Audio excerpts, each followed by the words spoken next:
Dobar ден, драги пријатели. Поздрав до сите учесници и гледачи. Поздрав до организаторот, до господинот Джабир Дерала, особено за изборот на темата која е актуелна се уште и денес. Пред било што да кажам, сакам уште еднаш да се извинам на моите деца и на мојата сопруга, што реши си една цела деценија физички бев отсутен од нивните животи. И тоа не заради моја индивидуална слабост и злоупотреба и лична и како функционер, туку заради еден систем на владење против кој секогаш сум се борел и ќе се борам. Кога ги читам деновиве апелите на мајките за нивните деца да не бидат без родителите, да не бидат предмет на линч поради делата на татковците, јас безрезервно застанувам зад нив.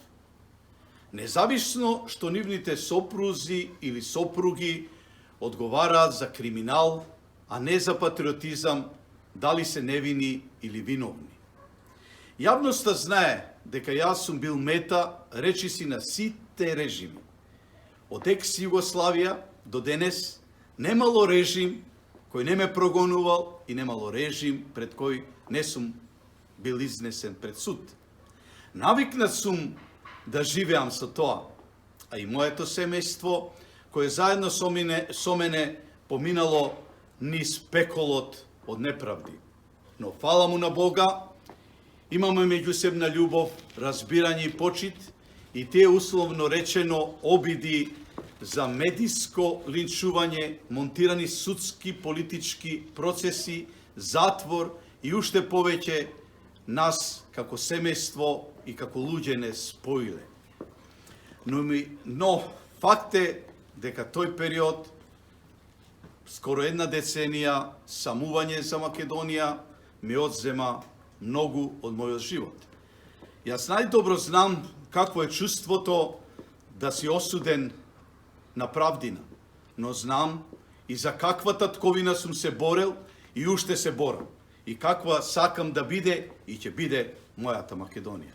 Токму затоа, од срце посакувам да се најде правда и за внукот на нашиот прв преседател Ченто, чиј дедо беше суден заради поинакви политички ставови, мислења во југословенската комунистичка власт. И верувам дека актуелната судска власт, дека преседателот на државата ќе најдат начин како да се реши и тој случај кој го создаде бившата власт на бегалецот, при што цената ја плаќаат други заведени од него. Ќе речете зошто го споменувам Ченто? Го споменувам токму заради судбината на неговата фамилија, према која ниту една власт немала милост. Кога мене ми се случуваше сличен прогон, Рака ми подаде власт против која политички сум се борел, сум бил политички опонент. Опција која е поразлична од мојата ВМРО-вска опција и опцијата на Обединети за Македонија. Тие ми пружиле рака. Ми пружила рака затоа што верувале во мене и затоа што верувале во правдата. Бидејќи кога е во прашање вистината, тука нема мои и твои, наши и ваши. Така да речам, сака да ме видат во Зандани оние кои под наводници се декларираа мои, оние модернизирани, новокомпонирани, квазипатриоти, кои безсрамно, сурово, нечовечно го користат светото име ВМРО и се нарекуваат ВМРО-вци. Но јас, мојата правда ја докажам. Иако напати уште ме прозиваат измислени величини, слушнавме пред некој ден, и лажни бранители од татковинската војна 2001 година. Затоа верувам дека правдата пак ќе победи.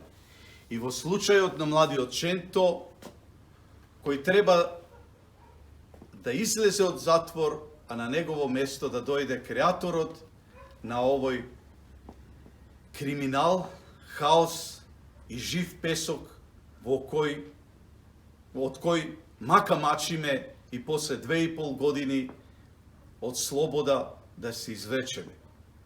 Ќе дојде на местото на Ченто оној кој го заслужува неговото место затоа што го изманипулира. Мој совет до сите вас кои се уште мислите и верувате во груевизмот, во Груевски, мој совет до вас, тој никогаш не бил патриот.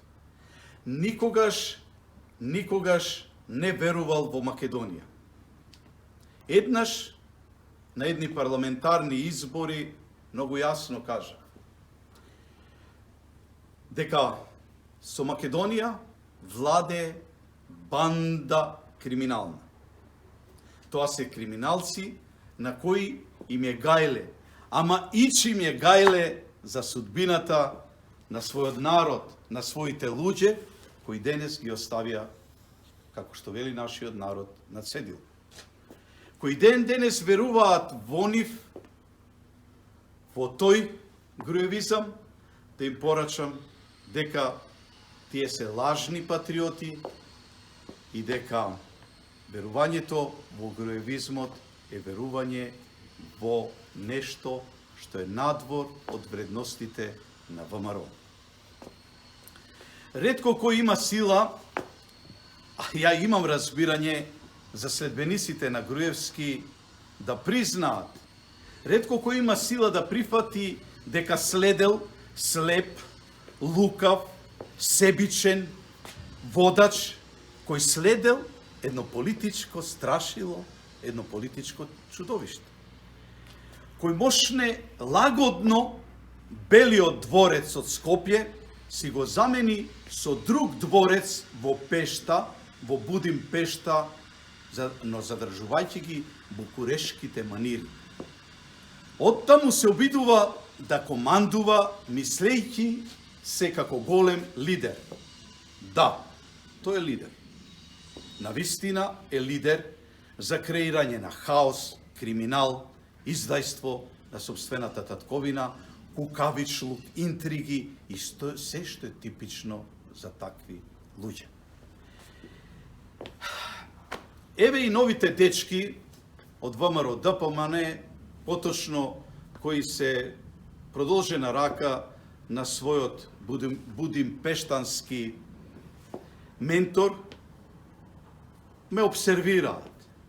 Еден Антонио, и да не ги набројувам, излегуваат со разни изјави против мене. Актуелниот сегашен преседател и така натаму ме држат и натаму под обсервација. Бурнекот на нивниот водач, кој никако не може да се помири дека е бивш водач, која е многу тешка психичка состојба за еден таков човек, за една таква слаба личност, а историјата ни покажала еден сличен таков заврши во бункерите на Берлин, незадоволен што веќе не е начело и не е диктатор.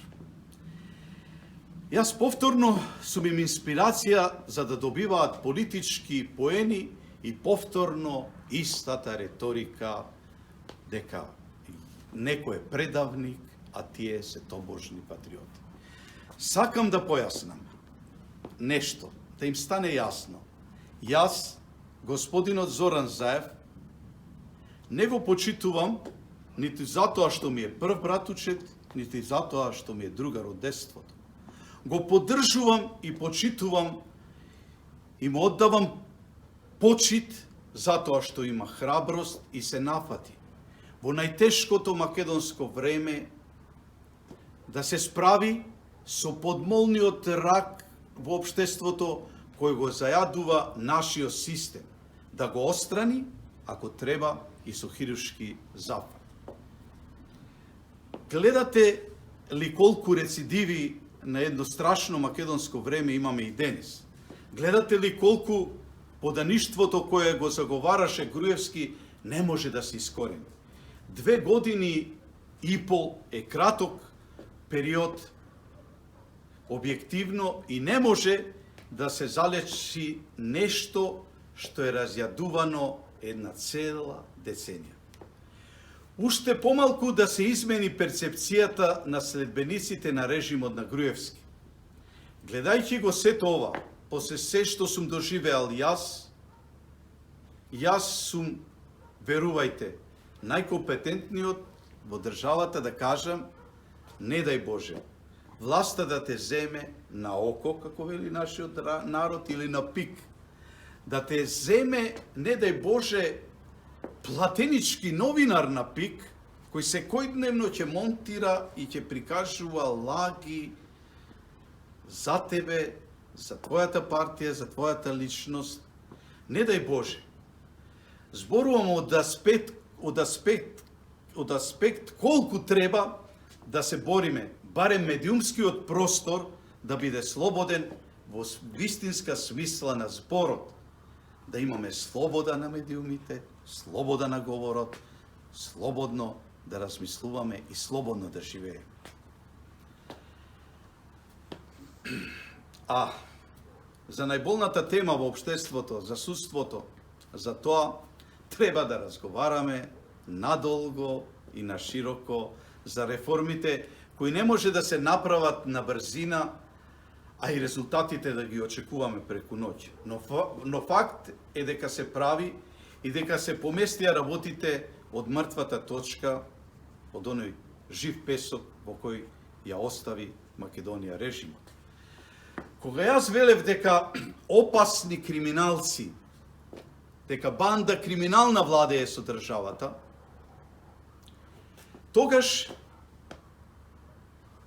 во македонските медиуми, а и мои пријатели ми рекоа дека сум престрог, дека сум претерал во квалификациите, а од денешен аспект, од оваа временска дистанца од скоро една деценија, заклучувам дека сум бил и премногу благ кога била таа банда криминална во прашање. Јас едноставно не сум бил миленик на власт. Може би и што како човек не прифаќам лажни вредности, лажни величини и лажни раскази за едно време во кое живееме. За ова наше време. Дури сега излезе дека јас навистина сум му обсесија на некронисаниот принц од дворот во Будим, односно во Будимпешта. Почитувани мои, драги мои пријатели, гости, гледачи, на крајот размислував што да раскажам како интересно од тоа време на хајки, полициско-политички прогони, ужаси, обиди за моја физичка ликвидација, малтретирање, тортури кои ми се вршеа додека бев што во домашните, што во белосветските затвори. Јас мислам дека јавноста буквално се знае за мене. Мојот живот и по вертикала и по хоризонтала им припаѓа на јавноста и луѓето знаат кој е братот Љубе, борецот за поинаква Македонија. За Македонија која денес чекори со големи чекори кон НАТО, со големи чекори кон Европската Унија. Македонија чиј сон е остварен од една друга политичка сила, од еден друг човек. Сонот на нас, кој 90-тите години, скоро пред 30 години, го формиравме ВМРО, е денес македонско јаве, е остварен од една друга политичка опција, затоа што овие 10 години ја држеа во заложништво Македонија. На крајот, почитувани мои пријатели, ве поздравувам од длабочината на мојата робијашка душа. Ве поздравувам и ви посакувам успешен работен ден. Секогаш со вас, со нашата татковина, вашиот брат Љубе. Благодарам.